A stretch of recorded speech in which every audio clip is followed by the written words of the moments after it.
treated callow, I bind bars with the glue. So man, Greek with the ink, my loose leaf with the flu. So clearly I am artistically sickly with sticky lyrics.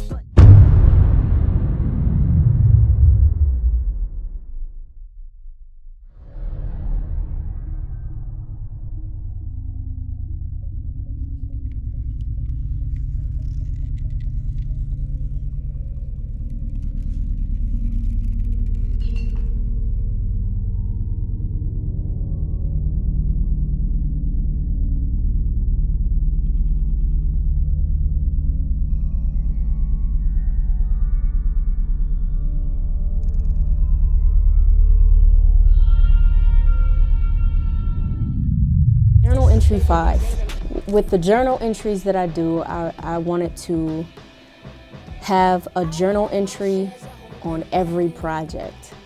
And sometimes journal entries may fall as singles, you know, out of nowhere. And so the last project, Severed Threads, it had 2 journal entries on it. Journal entry 3 and journal entry 4. BLNKNVS had journal entry 5 on it. And it's just really a space in which I can write how I feel and just, you know, as much freedom as I can possibly have in that space. And during the time that I wrote this, I was in a certain mindset and just thinking about how I used to fill my voids in my life. I used to fill my voids with, you know, smoking weed, and that it wasn't that I felt it was a sin to do it.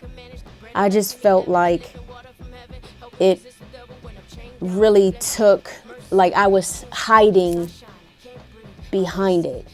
So there was some issue happening and I wanted to mask the issue by smoking weed and getting high and forgetting about my issues. And when that high wore off, those issues were still there. So I wasn't tackling the issue. Dealing with addiction, like unfortunately, there's a lot of addiction or different issues within that runs through my biological family. And I wanted to tackle that and talk about it and talk about how these addictions kind of destroys not only yourself, but it also destroys those that you love. My life was, I feel like, not necessarily destroyed, but damaged because of the addiction my mother had. Here I am in my old stomping grounds, my old neighborhood on the east side of Buffalo, Sherman Street between Broadway and Sycamore. Grew up over here. A lot of different things were happening over here. I said that, you know, growing up there was a drug house in front of me and one on the side of me, and it was like really crazy to grow up around that. I wrote journal entry 5 for the purpose of expression of pain, darkness, talked about some violence that I would see and hear within my neighborhood growing up. In the hook, I talk about gray skies all surrounding, gunshots in the background, ricochet, ricochet. And I talk about those things because that's what I heard. I heard gunshots in the background. I saw different things that were going on within my neighborhood, and it wasn't cool, it wasn't good. I saw addiction happening a lot. I saw a lot of craziness going on within my space, but at the end of the day, like, the choice and the decision is yours. Unfortunately, my biological mother chose drugs, which ultimately took her life. She filled her voids with drugs, and it took her life. And so I grew up not having her, and I grew up not having my father either. And he wound up losing his life to violence as well, unfortunately. And so the song just encompasses that, but also is like, yo, put those things down, put those things away, put those addictions away, and choose life. Like, I wish my mother chose life. I wish my father chose life as far as like Christ. I wish they chose something different. It's also an urge for people to like look within themselves and identify what those addictions are. It's not just drugs and substance abuse, it's other things as well. This flesh can be an addiction.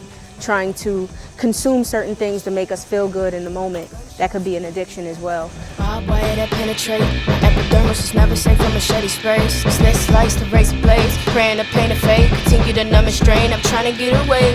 Baiting the waves, written the pain, rip away. Snip a chain, fade away. Liquor say, come on and sip the blunt lit. I wanna hit, but then again, at the same time, I wanna quit. Don't wanna be tangled in, wanna be slave again. Wanna see freedom land, wanna see me do better, but I'ma need me a medic. That medicine I can handle, come save me, my soul in danger. The only one that can manage the bread of life, give me leaven, the living water from heaven. Help me resist the devil when I'm chained down. Flesh weak, mercy, can't see, sunshine, I can't breathe. All I see, blood leaking through concrete. Lost souls, among those that like me. Brown skin, brown eyes, they're my friends, my cousins, my aunties, and my kin. Put the drink down, smoke. What was so powerful for his piece was how he literally, when he decided no longer to drink, how he became his own guard. And, you know, literally being at the door and then rushing the thoughts, coming towards the thoughts, facing it. To me, that was absolutely powerful. And your whole essence in that, even when you didn't look directly into the camera, you were speaking so powerfully as the narrator, just from that side shot. It was absolutely, that was a great project. We were moving. I have to say, I give it to her for allowing us to be artists. She didn't intervene. She didn't tell us what to do.